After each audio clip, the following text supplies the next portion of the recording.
As a channel head, talking about the stuff like I spoke to the other editors about the conflict in advertising vis-a-vis your content, vis-a-vis eyeballs.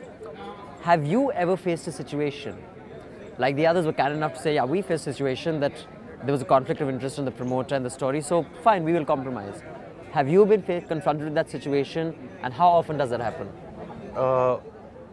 I've faced it once, not in NewsX, at Business World, when we wrote about the Reliance Power IPO, and the Reliance Power, guys didn't like that because we found a lot of flaws in the IPO, and there was some, pressure from Reliance. This is ADAG Reliance on us. Anil Ambani's Reliance. Anil Ambani's Reliance. I think. But yours also an Indian publication, so.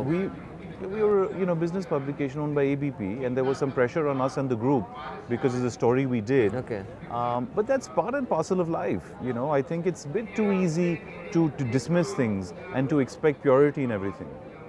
I think, what I've seen of the world is that, there's very little that's pure except a Dove soap. I think that especially in media, when you're dealing with so many complexities, with so many different interests, and you're trying with very little information at your disposal, remember that, to navigate into what you think is, if not the truth, then the important facts. It's very treacherous. And there are, large companies with lots of shareholders, with lots of their own stakes. So there could be conflicts of interest. Yeah, but I agree completely. There are those complexities.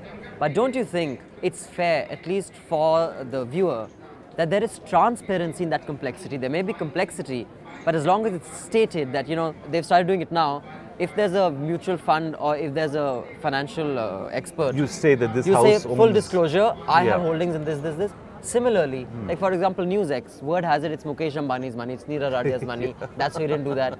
First of all, who is the promoter of NewsX? I think the promoter, NewsX was actually founded by Peter Mukherjee and Veer Sanghvi. Okay. I think there's always been this talk of, Mukesh Ambani having some stake in the channel. It's not true, and you see now. You see, for example, when Reliance took a stake in Network 18, they did it openly and transparently, and that's what I've always maintained. It's so stupid to make these kind of assumptions because people don't function like that. And secondly, there's a test of common sense. I mean, you've been to NewsX, you see how we function.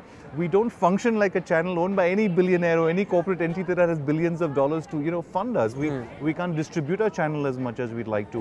We've never been able to publish a single ad that we'd like to promote the channel. But I think that certain canards are put out. Okay. And they may have at some point some basis in something, and not just NewsX, in anything. I think I'm talking about our society. So did Neera Radia have a stake in NewsX? Absolutely not.